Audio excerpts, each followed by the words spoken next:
ನಾನು ರಾಮಲಿಂಗಾರೆಡ್ಡಿ ಎಂಬ ಹೆಸರಿನ ನಾನು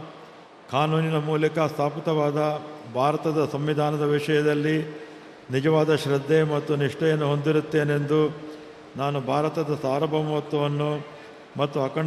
ಅಖಂಡತೆಯನ್ನು ಎತ್ತಿಡಿಯುತ್ತೇನೆಂದು ಮತ್ತು ಕರ್ನಾಟಕ ರಾಜ್ಯದ ಮಂತ್ರಿಯಾಗಿ ನನ್ನ ಕರ್ತವ್ಯಗಳನ್ನು ಶ್ರದ್ಧಾಪೂರ್ವಕವಾಗಿ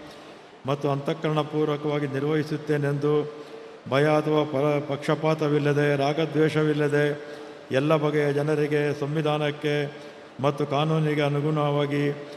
ನ್ಯಾಯವನ್ನು ಮಾಡುತ್ತೇನೆಂದು ಪೂರ್ವಕವಾಗಿ ಪ್ರತಿಜ್ಞೆ ಮಾಡುತ್ತೇನೆ. ನಾನು ರಾಮಲಿಂಗಾರೆಡ್ಡಿ ಎಂಬ ಹೆಸರಿನ ನಾನು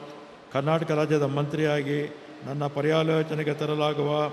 ಅಥವಾ ನನಗೆ ತಿಳಿದು ಬರುವ ಯಾವುದೇ ವಿಷಯವನ್ನು ರಾಜ್ಯದ ಮಂತ್ರಿಯಾಗಿ ನನ್ನ ಕರ್ತವ್ಯಗಳ ಯುಕ್ತ ನಿರ್ವಹಣೆಗೆ ಅಗತ್ಯವಾಗಬಹುದಾದ ಸಂದರ್ಭದಲ್ಲದೆ ಅನ್ಯಥಾ ಯಾರೇ ವ್ಯಕ್ತಿಗೆ ಅಥವಾ ವ್ಯಕ್ತಿಗಳಿಗೆ ಪ್ರತ್ಯಕ್ಷವಾಗಿ ಅಥವಾ ಪರೋಕ್ಷವಾಗಿ ತಿಳಿಸುವುದಿಲ್ಲ ಅಥವಾ ಬಹಿರಂಗಪಡಿಸುವುದಿಲ್ಲ ಎಂದು ಶ್ರದ್ಧಾಪೂರ್ವಕವಾಗಿ ಪ್ರತಿಜ್ಞೆ ಮಾಡುತ್ತೇನೆ.